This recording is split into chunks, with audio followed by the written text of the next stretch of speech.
आता निश्चित त्या पीडित ताईंचंच मुलीची आई ऐकायचं आहे आहे आता आपल्याला. जयश्री आगवणे आहेत आता आपल्या सोबत. जयश्री ताई, स्वागत आहे तुमचं.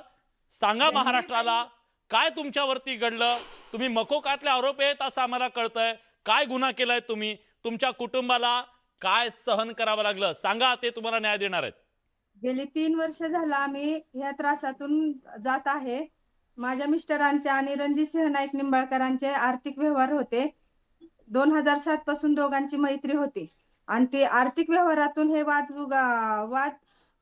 आरोप प्रत्यारोप घडत गेले आणि आमचं कुटुंब, अख्खं कुटुंब, दोघ जणांची मैत्री होती. दोघांना व्यवहार माहिती होतं. घरापर्यंत आम्हाला काहीच माहिती नव्हतं. ना मला माहित, ना माझ्या मुलांना माहित. आणि आमचं अख्खं कुटुंब ह्याच्यात ओवलं गेलं की 9 ऑगस्ट 2022 पासून जसं मिस्टरांना अरेस्ट झाली तसं कुटुंबाची वाताहत झाली. माझ्यावरती गुन्हे दाखल झाले. ईडी, मोक्का, खंडणी, 420, MPID ह्यासारखे गंभीर गुन्हे दाखल झाले आणि माझ्याकडे प्रत्येक शब्दाचा, प्रत्येक FRI चा पुरावा आहे.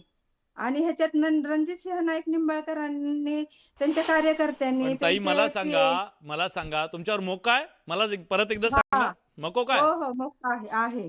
मग काय तुमची टोळी बिळी आहे? टोळी वगैरे काही नाही, तसं काही नाही. हा, मिस्टर माझ्या अरेस्ट झाल्यानंतर त्यांनी एकावर एक गुन्हे दाखल करत गेले आणि ज्या केसमध्ये मोक्यासारखी FRI दाखल होते ते चार्जशीट पहिला दाखल केला आणि MCOचा किती गुन्हे आहेत ताई तुमच्यावर? 12 गुन्हे आहेत. 12 गुन्हे. तुमच्या पतींवर किती आहेत? 25. 25. आणि हे सगळे का झाले बरं? काय म्हणाले पोलीस तुम्हाला? काय तुम्ही जेव्हा माहिती घेतली याची, का होत आहे तुमच्यावर एवढे गुन्हे दाखल? ज्या वेळेस माझ्या मिस्टरांचे रणजित सिंह निंबाळकरांचा विसंगत झाली, वाद निर्माण झाले, त्यावेळेस त्यांनी आर्थिक गुन्हे शाखेकडे तक्रार दाखल केलेली. मग ठीक आहे. तक्रार दाखल केल्यानंतर ते तिकडून अर्ज आला, तक्रार अर्ज दिला होता की हा गुन्हेगारी स्वरूपाचा गुन्हा आहे, हा पोलीस स्टेशनला नोंद करून घ्यावा.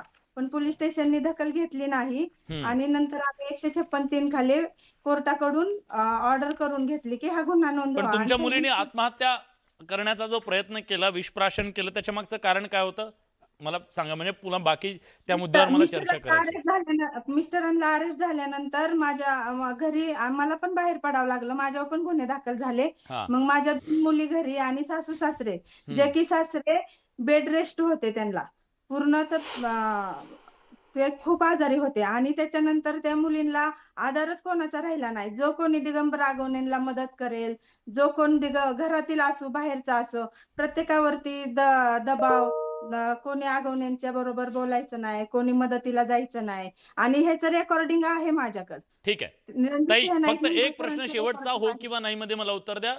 सुषमाताई तुमच्याकडे तो, महबूबजी तुमच्याकडे तो. दिगंबर आगवणे प्रकरणात मुंबई उच्च न्यायालयानं रणजित सिंग नाईक निंबाळकर यांना अटक का केली नाही, किंवा आरोपी का बनवलं नाही, किंवा साक्षीदार का बनवलं नाही, असं म्हटलेलं आहे का? हो आहे. ईडीच्या ऑर्डर मध्ये आता घेतलेलं आहे.